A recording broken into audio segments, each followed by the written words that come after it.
Welcome to the show, everybody. My name's John Lawrence, leader of the National Housing Party, United Kingdom. Now, straight away, I know there's trouble in other political parties. If you're politically homeless and you'd like to join a party, please look at the National Housing Party. None of our policies are too extreme or anything, and we are looking for candidates and supporters.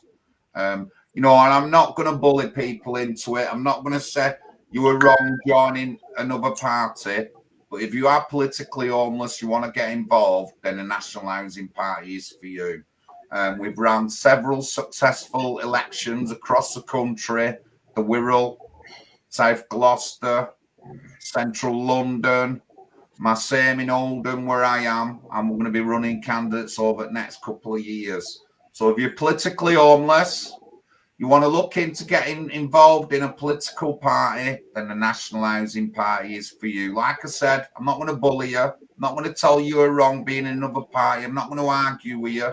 If you believe in our two founding things, which is to end permanent settlement and to exit the 1951 Refugee Convention, which is the biggest cause of what's happening now with boats and people coming over here, then join the National Housing Party. Enough of that. Bit of an announcement. We've got Dale Vincent, a veteran, in Bristol Crown Court tomorrow. There's plenty of media going to be down there, and journalist media. We've got our mate Brexit Brian's down there, and there's going to be several other mainstream YouTubers. And I met Brexit Brian. Yeah. And Dale is up for assault when he was arresting a police officer. So it's a very interesting case to look at. But that's going to be live streamed over my social media sometime tomorrow. And I will set the stream up tonight and share it around. So that's Dale Vincent, Bristol Crown Court, 10 a.m. hearing. And I think people are meeting up from 9:30. And there's plenty of people going, and they're staying at the camp as well. So that's tomorrow. But let's get on with the show. Tonight we've got Ashley on. Ashley Morgan. Good evening, Ashley. Good evening, everybody. Good evening, all. And as you can see, Ashley is our rugby candidate. So Pat's been up there. I've been down as well. Lovely area, but we will get into that a bit more into the show. And of course, our very own Stuart. You all right, Stuart? Yeah, not too bad, guys. Nice to see you all. Got me cup of coffee. Absolutely. Got to be all set and ready with a cuppa. See us through. Hope we'll get some numbers on the stream tonight, John. What are we platforming on tonight? We're platforming on Facebook, 3 channels on Facebook, YouTube, X, which is our biggest one, Dlive, VK, and Rumble. That's what we're streaming on. But as you can see, guys, the persecution of Christianity. So let me do my speech. One of the founding things that I always felt like, even in my early days, was that Christianity was under attack from around the world. That's how I felt 20, 25 years ago, 30 years ago. And even if you're not a practicing Christian, you can look at Democratic Republic of Congo, where Christians have been beheaded in churches by so-called African Islamists. That's what the reports say. Also, in Syria, you've had trouble in Syria. Now, the Syrian figures are a bit different. I heard people saying tens of thousands, but I don't think it was tens of thousands. But there is people, he is Christian, being persecuted in these lands right now. And it could be a media blackout about it. Why don't they want to talk about it? Why shouldn't they talk about it? African Christians are really strong with the faith. And I have a friend who's in Ghana, Jason Burns, a really good prominent figure from Speaker's Corner over here in the UK. And sort of like setting up a ministry over there and Bible classes and teaching kids in Ghana about Christianity, which is a very honourable thing to do. So big shout out to Jason Burns. But yeah, it seems to me that Christianity is under attack. It seems to me we can't say anything about it. It seems to me that nobody wants to talk about it. But, you know, let's carry on with the show. And Stuart, what do you think? I have to agree with you, John, that it's not just Christianity, it's all the Christian values that seem to be under attack. The church has been decimated. Wrong ideologies, for example, obviously the paedophilia scandals all over the place. I don't even know who the Archbishop of Canterbury is now. Who is it? Anybody that we know? Do you know what I mean? There's no leadership. I see a couple of online. There's a brilliant bishop, or excommunicated now, Vigliano, I think his name is. That guy is fantastic at calling out the state of the Catholic Church, run by what is essentially a black pope at the moment that's a globalist. And I think it's all part of the UN agenda. If you push in Muslims, and Muslims are fanatical about their religion, even the moderates, I feel, will pull to their ranks because that's what their religion tells them to, unlike Christianity has been decimated and doesn't have that structure. Plus also, once you have a population that is, even if they're forced to, for example, pray 5 times a day, go through a month where they can't eat during the day, I'm not disputing some of their faith or anything like that, but what I'm saying is it brings in a mindset that's more easily controllable, just like communism. There's not a lot of difference. Once you have a controlled population, then pretty much as a population, you are buggered, absolutely buggered. And I'm sorry to use that word. I mean, I know it's not very Christian, but again, that's something else that should be addressed with the church and the faith and the false ideologies that have been driven into all Christianity faiths, really, across the world. You know, like you said, the most fervent Christians are the Africans. They're the deepest in faith, and maybe the Spanish and the Mexicans as well. You know, a lot of the South Americans that aren't into voodoo and stuff. But when it comes to UK, I'm really feeling that it's like a boat without a rudder. None of the Christian faiths are popular in this country anymore because they've all been demonized, and we've driven out family values, and you know, well, the big basis of Christianity is family and family values. I'll let somebody else carry on now that I've waffled. Let me get Ashley on. I muted him because I think you were talking. But Ashley, what do you think? Do you think Christianity is under attack? Well, of course it is, because I think what's happening here is that we've got a government and a nation that we keep giving and giving. I mean, us, the British people, the English people, I think we're about the bloody best people in the world, aren't we? I mean, I can remember going back to the 70s and, 50s. I mean, we've welcomed everybody into the country, albeit to develop the country. But there's a lot of people that come into this country not to develop it, but to rape it. And we're tolerant against intolerance. So we're a giving country, you know. I mean, well, okay, I'll boil it down. We worship a Christ that says turn the other cheek. We worship a Christ that says he is without sin cast the first stone. Love thy neighbour.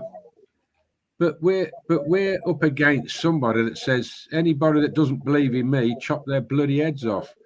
You know, do whatever you want. That you cannot befriend a Christian. You can lie so long as it furthers the. And you're up against people like Stuart says that prays 5 times a day. I mean, 5 times a day. That's crazy. I mean, that doesn't fit in with. That doesn't fit in with work. It doesn't fit in anything. You surely 5 times a day. That I was going to say that's going back to the medieval days. And you know what? That's what it is. That they haven't gone through Reformation, and we're having to wait for them to catch them. I don't think they will catch up because they're one. I was in London. Do you think, even though you're saying that, do you think that? Like the government are against Christianity as well, because really the government shouldn't be letting it happen, but they are doing. Seems to me that everybody is against Christianity, you know what I mean? And they always gets a good bashing. I seen a few placards from people, and it says "Not my king," referring to King Charles III. And I think that's a message that really needs to be put out there. You're not representing your people. He's supposed to be the defender of the faith, and then he changed it to defender of faith. I mean, that's a weakness in itself. If you want to get down to brass tacks, your God is a jealous God, and he will tolerate no other God. And yet our king, our government, they're tolerating another God. But these people that come here from Islam, they won't tolerate it. They won't tolerate your God. So this really, they've allowed in the Trojan horse, and it's like sticking dynamite with glycerine, and it's got to blow. I think we're at war, and the trouble is that we do not have a government. That we don't have Churchill anymore. We don't have people like we don't have people warrior. We don't have warrior politicians anymore. We have namby-pambies that think more of their money. It would be very, very interesting to find out how much Keir Starmer has got in his bank, because I believe he's got about 3 million at the minute. I'll be interested in how much he's got and where it comes from after his term in office is done. Sorry to butt in, Ashley, but did you know that a few years back they created a special law just for Keir Starmer so that the money he gets is tax-free?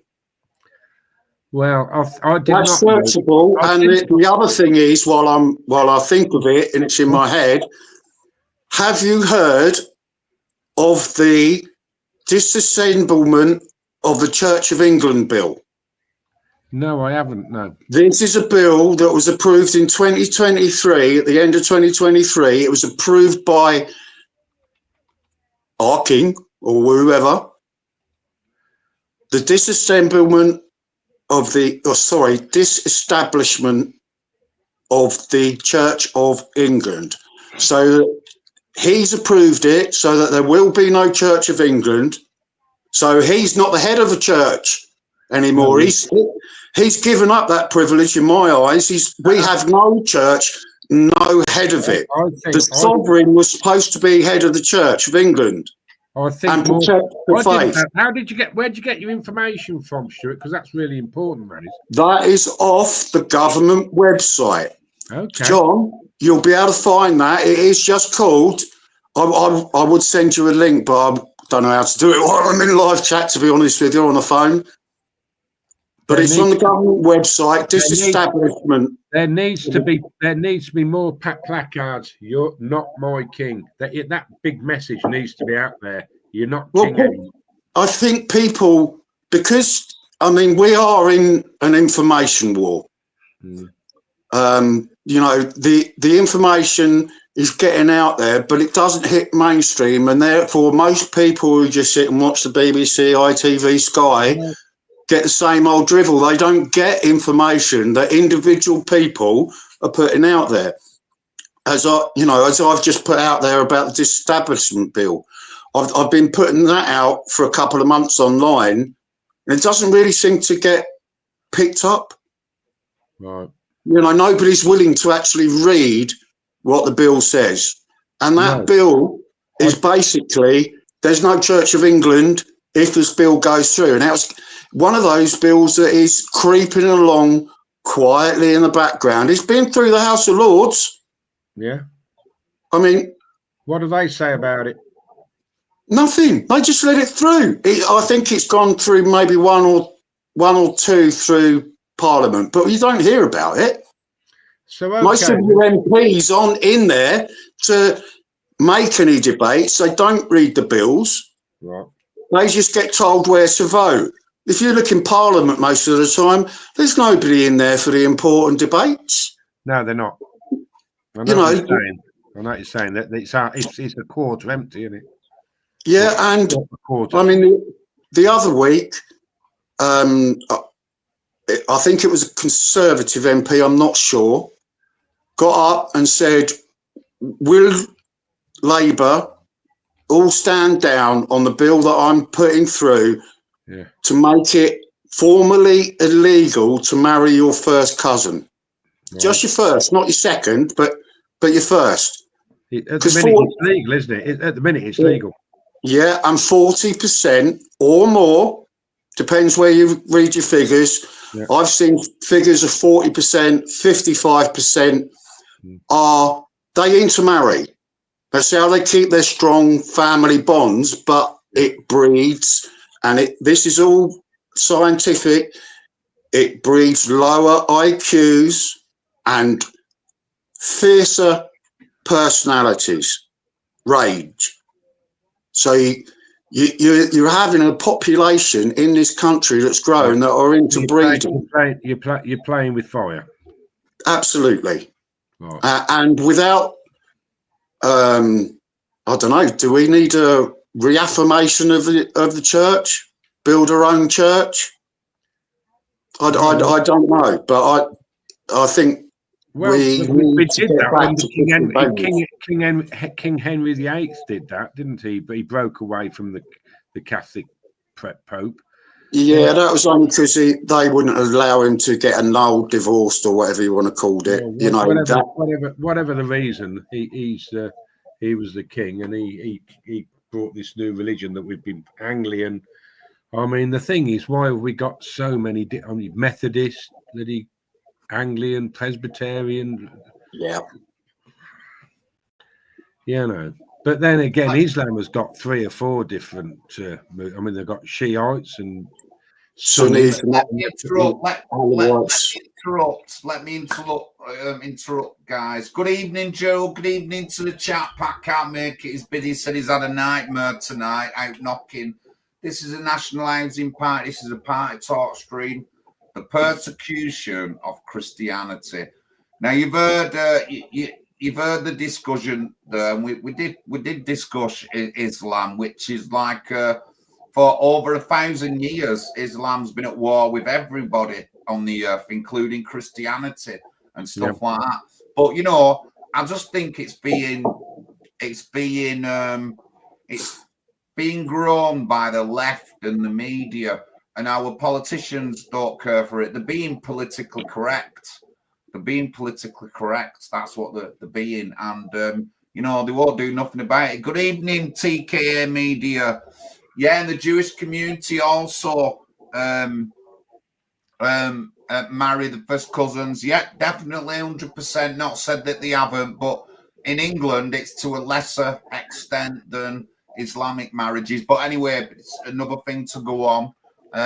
But yeah, so you know, the media and our government are allowing this and stuff like that. But we're going to stop talking about that. I want to get Ashley on to tell me, like, rugby, where Ashley lives. Rugby, Ashley, is that related to the game rugby? Well, it's the only game that is actually named after a town, and it all started at Rugby School, which you've seen, and you've actually seen the field where William Webb Ellis picked the ball up. What's interesting, you have to remember that Britain, I suppose, like any other or every other country, it's obsessed with class. Now, I can give you 2 examples, one of which is the game of rugby. If you go to a normal comprehensive school and you and you're playing football and you pick the ball up, you're known as a cheating bugger, and they'll bang you around the hero, or did do. You do it at a rugby school, and oh, I say, well done, old chap, you've invented a new game. I can give you another example, and that is Eton, where somebody dropped a pudding, and they picked up, oh, I say, looks still rather delicious. We'll call that the Eton mess. Go to another school, and they probably got a slap and be called a clumsy bugger. However, yes, rugby, it was, they were playing football 200 years ago. And William Webb Ellis, I suppose he was a bit of a mischief, bit of a bugger. Thought, if you're not cheating, you're not trying.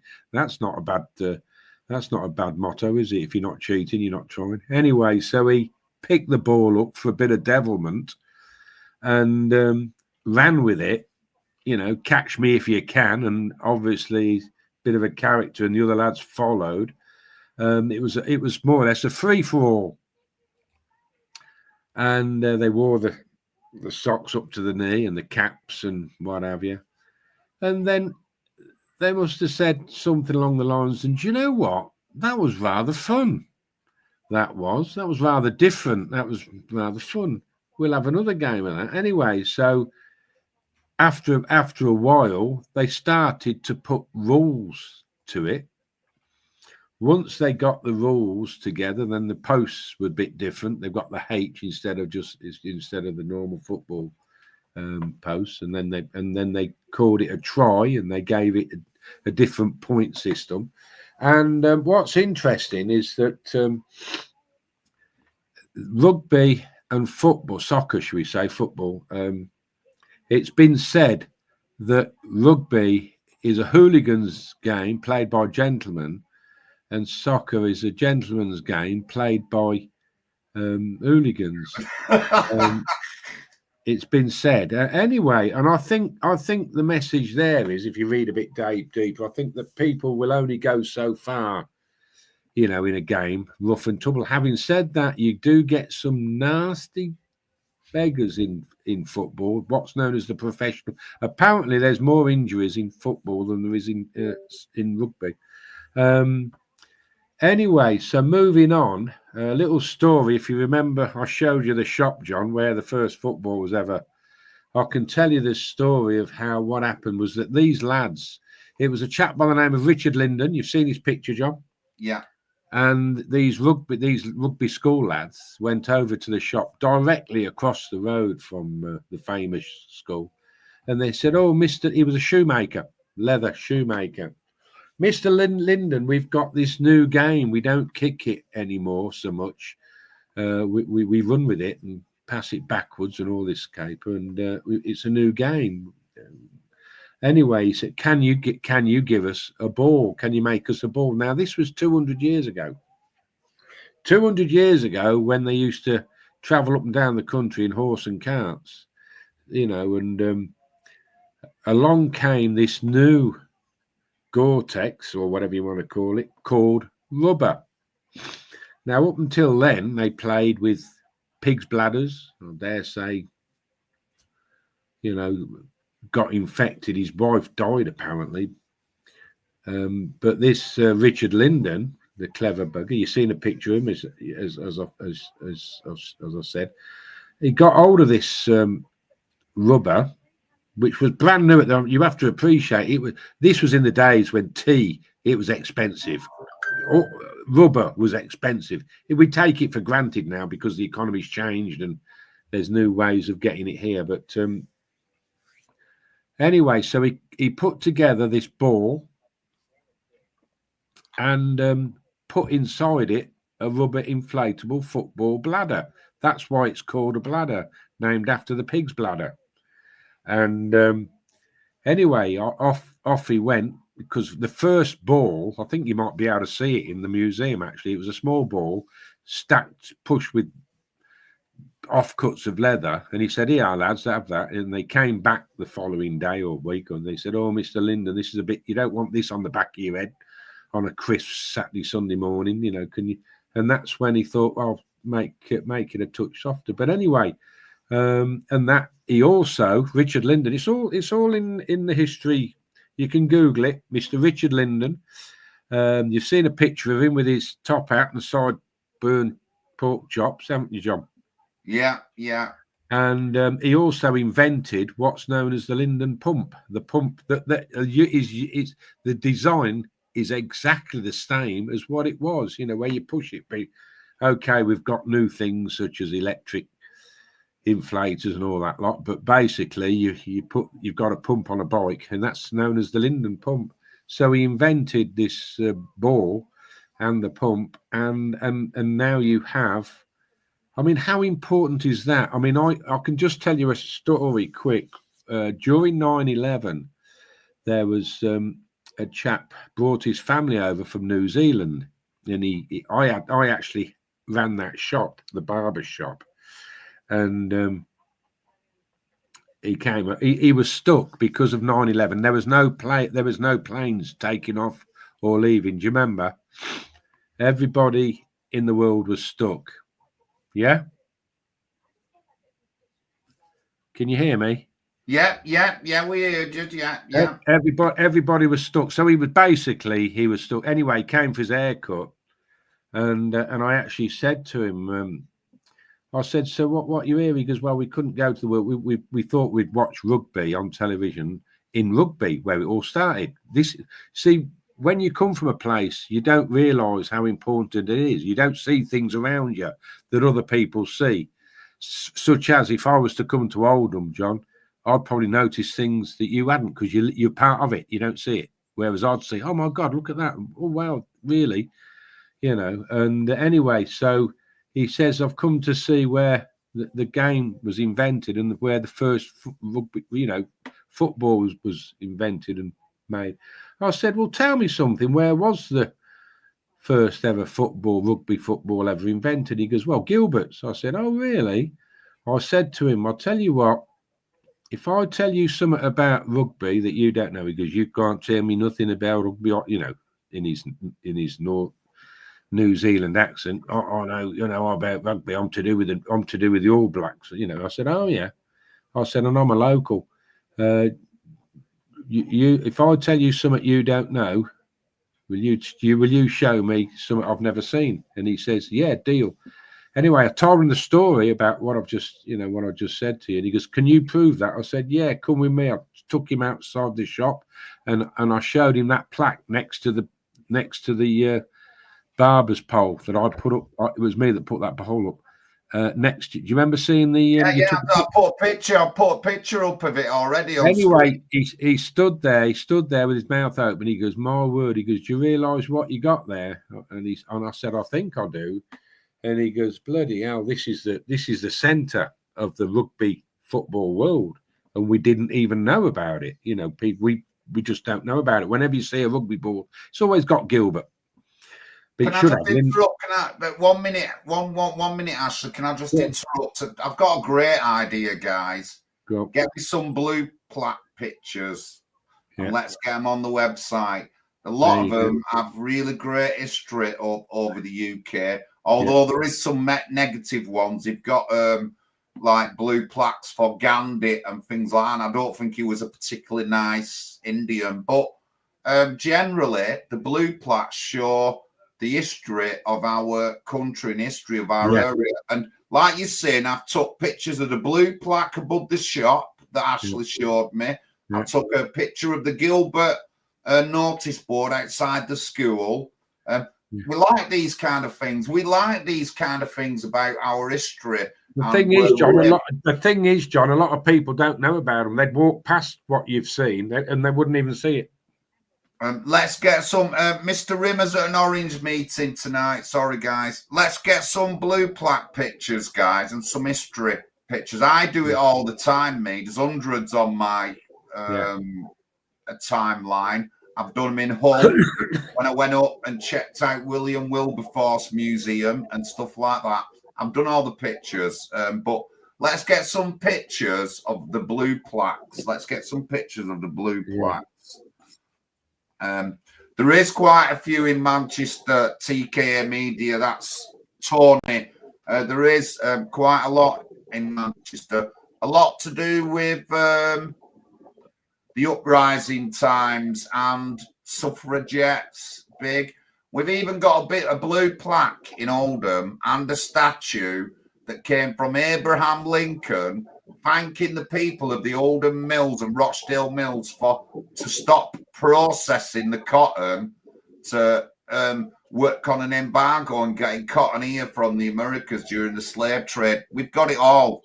We've got it all in Manchester. But, you know, it was really lovely and really nice to see them bits about history in rugby with Ashley. It was really good, and I'm well interested in that. So I want to see some blue plaque pictures, guys, or some history pictures. Let's get them sent into the email. Our emails up. Let's hear about your town. Let's hear about your city. Hidden history. nationalhousingparty.uk. Get your pictures sent into there, and we'll get something sorted out on website, and we'll get some blue plaque pictures up. I think that'll be a really good thing to start ahead with. So, Ashley, tell me about some of the schools in rugby. Are they good schools? The comprehensives, I don't think that they're particularly good schools, but there are a couple of very good schools. But the trouble is, you have to pass your 11 plus to get there. Lawrence Sheriff School, named after the chap that established rugby school way back in the 1500s, I believe. And you've got the rugby high school for girls. They're your schools if you can pass your 11 plus. You see, there's another thing with regards to schooling.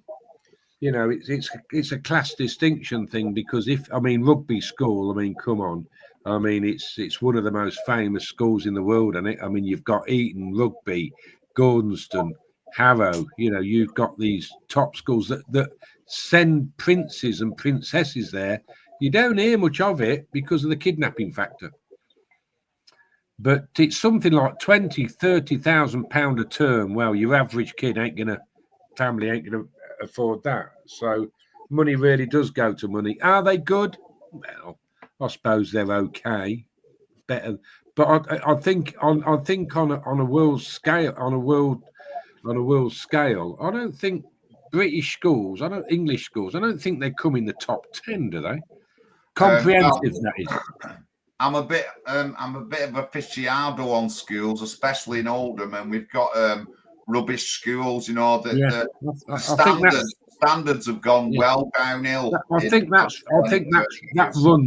runs through the whole country. I don't think like I see Stuart not in his head in agreement. I think we're not even in the top 10. I'm not about the comprehensives.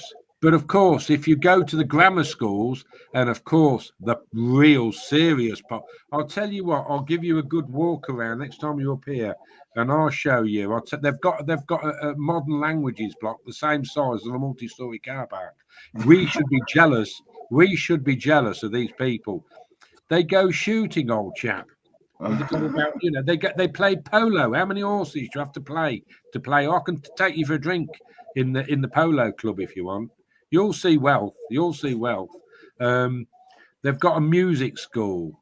It looks like a university already, doesn't it? You only have to look at it, and it kind of looks like a university-ish, doesn't it? You know, so each and every single one. I'll tell you, Roger Moore's son or daughter went there when he lived in Solihull. Jeremy Clarkson, he had a daughter and a son go there. Like I said, it's big money, £20,000-30,000 a term. They are privileged. When they go on tour for the rugby, they go to South Africa, they go to Australia, New Zealand. I'll tell you what, play for normal team, comprehensive. You're lucky to get a Coventry, you're lucky to get a Birmingham. This is. Could I just butt in just for Mo, Ashley? Sorry. Yeah, this is the class system. Just to butt in for Mo, sorry, while it's in my head. I watched a brilliant video interview with one of the top head school mistresses in the country. She goes in, she turns schools around from underperforming to almost overperforming. Yeah. Now, the maths curriculum, we're well down on maths in this country, hugely down. Yeah. She has managed to get it well above the national average, and it matches a lot of the private schools to the level that she's got them. Now, the education minister, who sets the curriculum that we all have to follow, has, according to this lady, has never actually visited an underperforming school, a good performing school, to find out the differences. She's been invited many times, and this particular lady did have a few, shall we say, interesting conversations by email with this lady, education minister, and she's not a teacher. She's got no education qualifications herself. She doesn't know how to teach, and she's not willing to go into schools and showing the difference, how and what's turned them around and what's improved the education. Yeah, and that's wrong. That's our government letting us down. You know, it seems to me, Stuart. It seems to me that our government are letting us down in every way possible. Is there anything? Is there any way that they're not letting us down? Doesn't seem to be. And our churches to let us down. Whether you're Catholic, Methodist, Protestant, Baptist, whatever, all the leaders have been infiltrated. They don't hold the Christian values anymore, no. Especially in the westernized world. It seems to me one of the reasons the Muslims have risen is because although we're told that Islam is the religion of peace, we know it's not. That's a load of nonsense. It's because they've got it promotes war, doesn't it? Right. Yeah, but I mean, hold on. They class themselves as soldiers. Let me get some direction. So, I mean, we mentioned Islam a few times, but it's not directly Islam's fault. I would think more it's our government's fault and the people who are in charge of our government somehow, for letting everyone persecute Christians, for not saying anything about it. So, I'm just saying, it's more than a bigger thing. I get what you're saying about Islam. I get what you're saying, but it just feels like we're being thrown to the wolves by our government and our leaders. That's how it feels to me, more than it feels that we're being attacked off anyone in particular or anything like that. That's the old gist of the thing that I'm thinking really about Christianity. Like I said, even before I was in the cause, 25 years ago, I've seen this coming.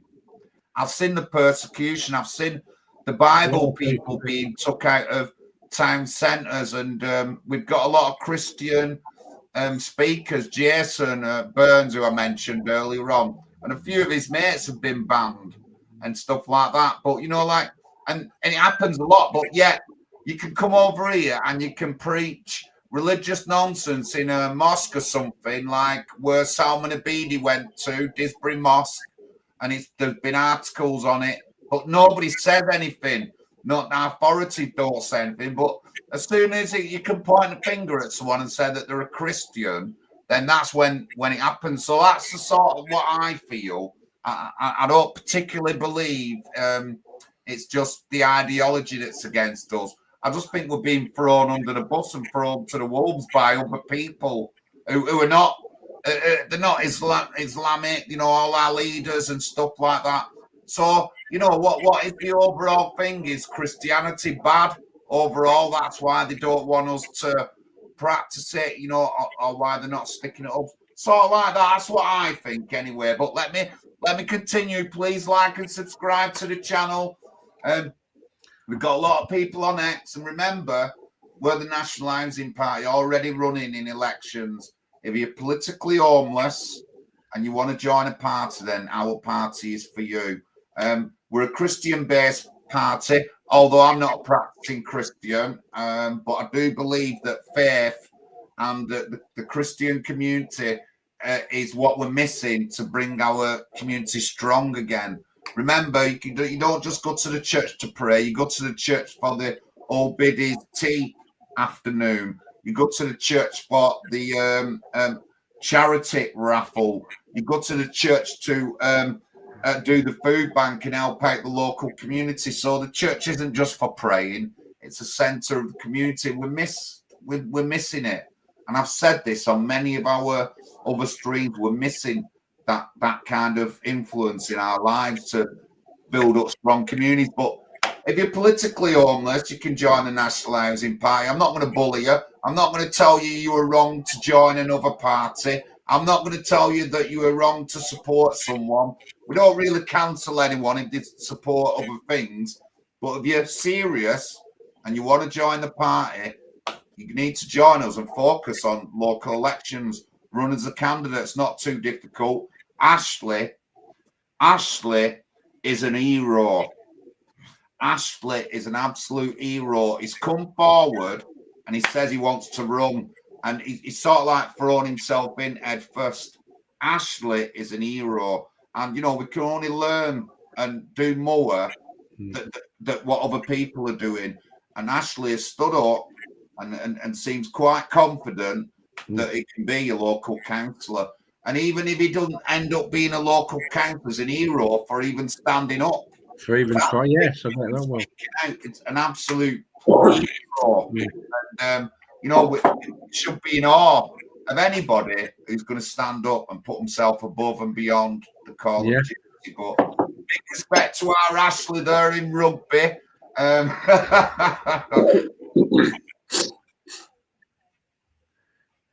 Well, you enjoyed it up here, didn't you, John? So fair play. I certainly did. A great place, and there's so much more to learn about rugby and stuff like that. I'm a history buff, and I love going round seeing the plaques and the blue plaques. It started off. The reason why rugby is where it is because it's on a hill, and from any warring tribes back in the day, and I don't suppose we're any different now. But back in the day, they built their township on a hill. The area where I'm from is called Hill. Well, where I'm living now is called Hill Morton. It's on a hill. Rugby's on a hill. You can't go anywhere without going downhill.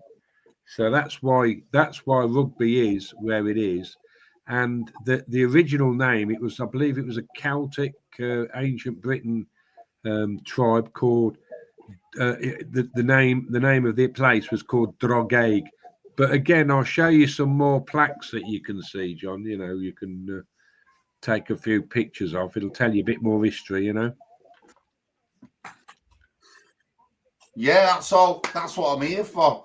What I'm here for. Thank you, everyone in the chat and stuff like that. Andrew, thank you, everyone. Thanks very much. And thank you, Pat. So listen, guys, if you're politically homeless, NHP UK is your home. We're confident. We've already run several elections across the country, and we've got more to do over the next 2 years. And there is some good signs on the horizon, really good signs on the horizon. I mean, we want working candidates, but if you want to stand as a paper candidate, we can do something there, so you won't have to do as much work. But join the party, join the fight back. Now, I don't care who you're voting for. Well, I do. I wish everyone would vote National Housing Party. But the whole political scene is changing, guys, before our very eyes. I explain every week about the voting and how Labour lost hundreds of thousands of votes in key places across the country in this last general election. You might have got in, but some of them only got in through the skin of the teeth. And it's not just because of reform. It's not just because of the Workers' Party. It's not just because of the rise of independence, which has risen thousands of % in just the past 5 years. It's a combination of all three of them things that is changing our political landscape. And now is the time to get involved, and now is the time to vote. you know, I always put the picture up where 3/4 of the screen didn't vote because they think it's no good, and 1/4 of the screen voted. It's just as simple as that, guys. You are right. Pat came up here. Pat McGinnis came up here, and we did a bit of leafleting. And I'll tell you what, the general consensus is that people are fed up with Labour Conservative, and the word is we're fed up of the lies. They and I are. really think that Conservative and Labour, I think they've been in long enough. You're gonna get people that say, "Well, I'm vote Labour because my mum and dad always voted Labour." A bit of a narrow view, but that's people. But really, people are fed up with Labour Conservative, and they've had time and time again to do things right, and they've had time and time again, and all they do is bloody do wrong. And I've heard now. I think it's on the television. Didn't Keir Starmer say that your pension is a benefit and not a right, although we've paid him for it? Is that right? Yeah. And also from in the EU, Ursula von der Leyen said she may well take all the people's savings, 10.7 trillion, and give it to Ukraine, and that's taking it from the people. Days later, Starmer said exactly the same thing. Well, how's he going to do that? How's he going to do that? Is he going to rob your bank account? Is he? That's why they're putting through legislation so that they can access anybody's bank anytime they want to. That's the legislation that's being put through at the moment. I can't remember the bill's name. I lose track of all these bills that they're slipping through that most people don't know about. It's horrendous. They do things. They're saying, have a look at this, have a look at this, have a look at this. While behind here, that's where they're doing their real business. That's where it's going. That's where they're stripping away our rights. All I can say, as you would have seen, there was an MP bit of scandal over a WhatsApp group, and an MP said, "Oh, I wish them old people had just died like out the way so they don't have to deal with them." And a woman, elderly, 60-odd-year-old woman on social media put up a post up and said the guy should resign or be sacked or resigned or she never said anything threatening. And the police turned up at her door to have a word with her. She never got arrested, please. Well, I'm telling you, I want more than me. I want him convicted of a hate crime against an old person. And I want him to go in the courts and get a conviction on it. That's what I want that guy to do. Yeah. So, police, you're going to visit my door. That's what I said live on telly. I want him to have a conviction of an hate crime against an elderly person, and I want him sending down, because that's no way to speak of our people who vote for us. And not just that, not just him. You had that Mike Amesbury knocking out someone who questioned him about a bridge in Runcorn. And these are the people who we leave to run our towns and our constituencies. And I just don't I'm just not comfortable with with them kind of people who will say old people need to die. Okay. You know, I'm not comfortable with these kind of people that running our constituencies and stuff. What does everybody think of the assisted dying bill that they're putting through Parliament at the moment? It's gone through the Lords, all the readings. They're making little changes in Parliament, but they want to have it like the MAID system in Canada, where they start off and it's only for those that are terminally ill and only those that want it. Then later on, it moves to, you're really disabled or partially disabled, or you actually happen to be mentally retarded. They shelved it last year, but they were going to bring it in legislation to euthanize children. It's a medical assisted in dying, and they want to bring it in here. Right. Esther Ransom has backed it for years because she had cancer. Now it's all going through Parliament, funnily enough. she's found a little cure, something to make her better. Stuart.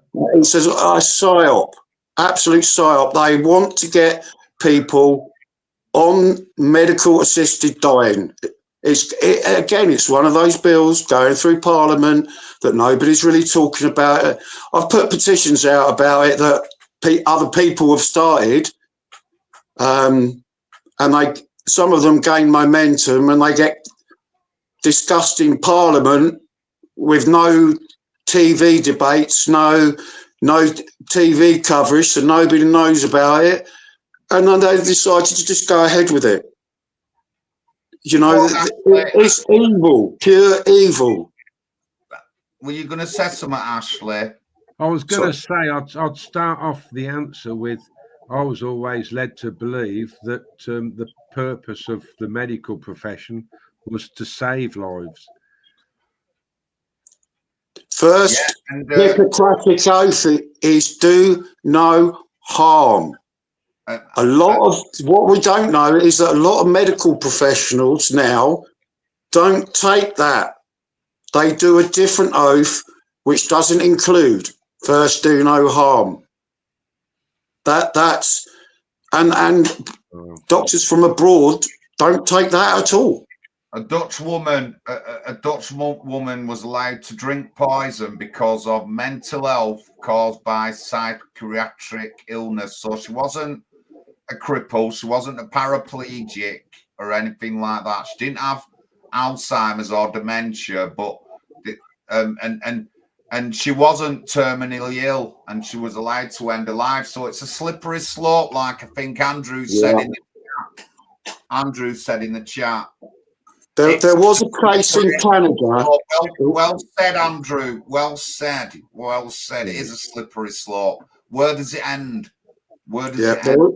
There was a case in Canada where there was a man with a daughter in her 20s who was, she was backwards. She was mentally retarded is the horrible word that it's non-PC, but I'll use it anyway because fuck PC. He battled for months and months and months in the courts to stop her legally being able to go through the MAID system. He eventually lost, and he went to see her on the day that he lost to say goodbye. When he turned up at the hospital, I said, "Oh, sorry, we've already done it."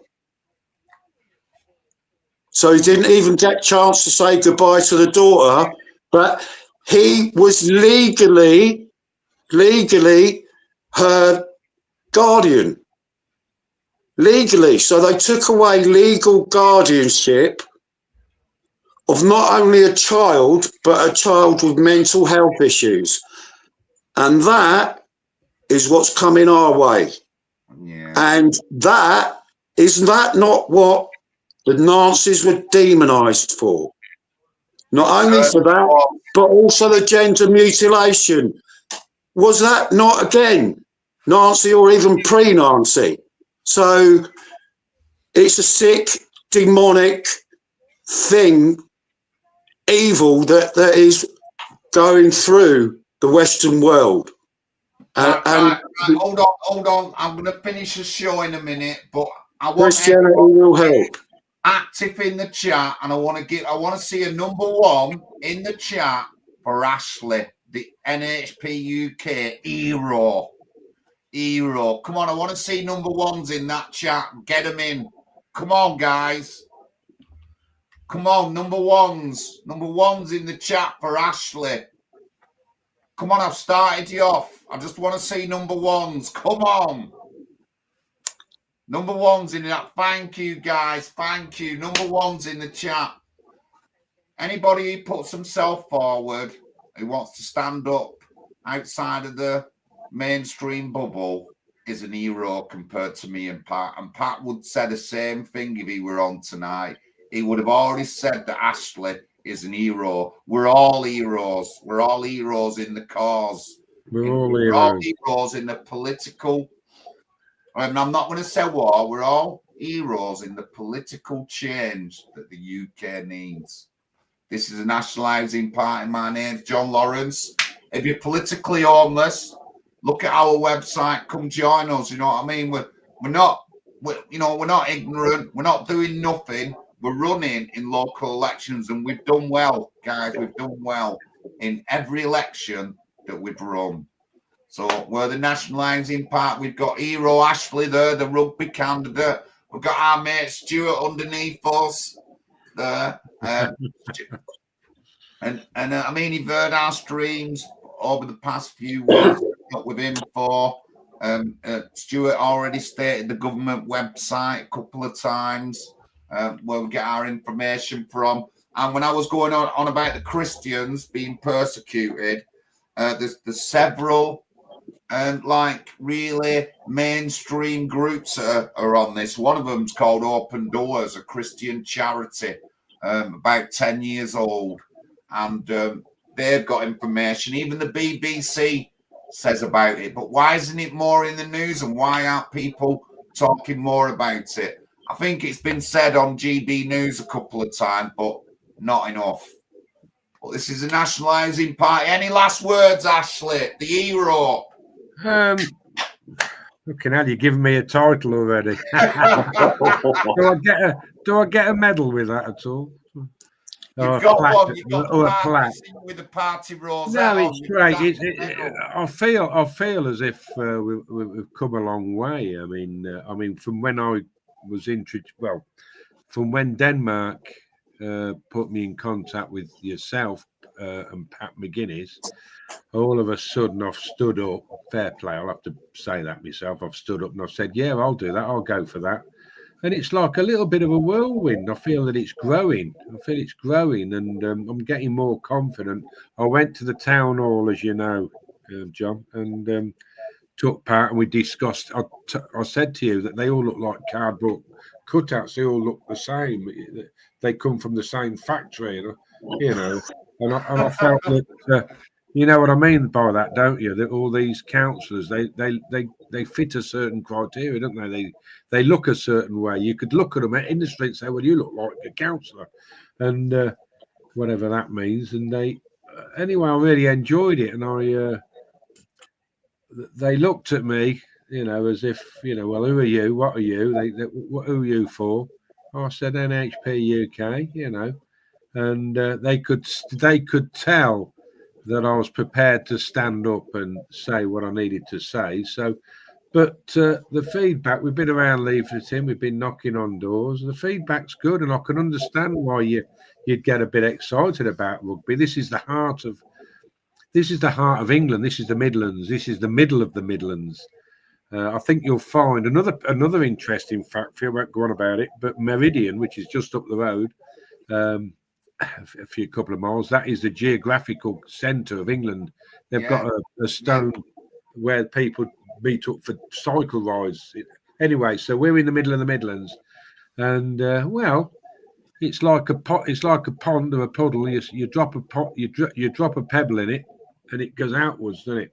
It certainly does. You know, so I mean, ripples can turn into waves. Can turn into a tsunami. Who knows? Which the tsunami's on, guys. The political landscape changing. Labour lost hundreds of thousands of votes in the last general election. So they should do. So they should do. The percentage of independence has increased in just 5 years, 2,000%. So that's going from, let's say 5 years ago, let's say there was in local election candidates, let's say there was 500 independents. That has now gone up to thousands, like 5,000 or 6,000. So the percentage is absolutely rocketed up, and it's changing the political landscape. The next general election, there's going to be big change. In the next general election, I'm sure that one of 3 senior Labour politicians up here in the North Manchester are going to lose the MP seat. Someone else is going to get it. And that's what we want. But you want to start the fight first. You want to start the fight from the ground up. Join the National Housing Party. That's what we do. And become an hero. become an hero. Become an hero. And stand up and become an hero. Stuart. Stand up. I think it's a time for everybody to stand up and be counted, to be honest with you. Last word, Stuart. I can't top what Ashley has just said. Time to stand up and counted. The only thing I will add to that is if you don't want to get active, but you want to contribute, it's all on our website. It's going along the bottom of the screen. Any little bit will help us get leaflets, get more people involved, and hopefully more candidates and more change for the future. God bless. Thank you very much, Stuart. And thank you, Ashley, for coming on. Again, the hero. Look forward to seeing you again, John.